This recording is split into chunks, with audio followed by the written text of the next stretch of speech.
Hi guys, Judy here. I don't have a lot of time. I'm going to make this really quick today, but I just have got to get this out. I hope everybody's doing well. I'm doing great today. I'm just feeling this overwhelming sense of His presence and His, and always, as always, thinking of the rapture and His appearing and the nearness of Christ, the nearness of Christ.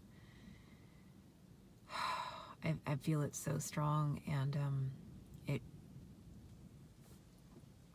I didn't really have time for it because today's kind of a crazy schedule with my son. He has some things and events going on and some things he has to turn in. There's a deadline, and God does that. He'll do that. He'll just interrupt and it at times where you're like, I don't have time for this.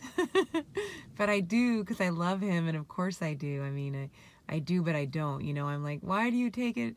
You see what I got to do to what's on my schedule, and he does this where he just interrupts, and it just reminds me of the rapture, because if he were to come tonight, I mean, what does my schedule matter? This, the wise thing to have done that day would have been to stop and listen. Well, stop and listen to what he's telling me.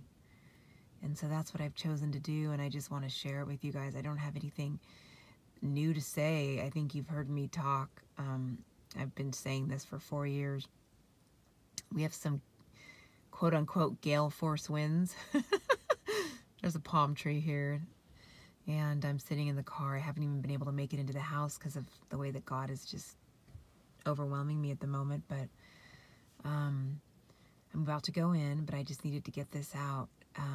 Be expectant, bride. Be expectant, and go with what He's doing with you as a bride.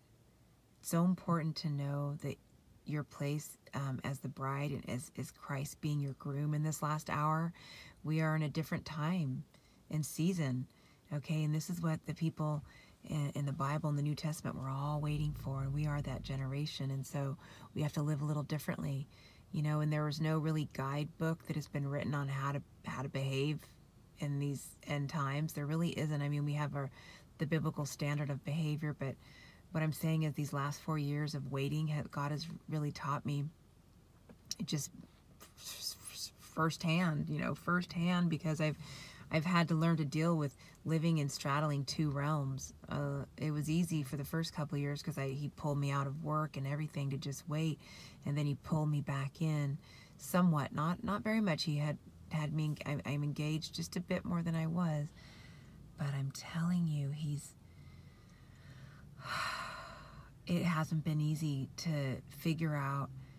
And I haven't figured it out. It's been Christ. It's been that relationship, that oneness with Him that has given me instruction along the way. And I just want to pass it on, if it helps at all, to you, bride, those of you that are rapture-centric and have been called, and you're on the edge of your seat, and you feel both the beauty and the tragedy of waking up here. The beauty because we have a sweetness with Christ, but the tragedy of being here another day when our groom has shown us otherwise, and I just want to encourage you to continue to be sensitive to the Spirit. Don't block Him out because He hasn't come yet. Because I did that for almost a full year. Okay, it's been 4 years. God's let me go through all my stuff.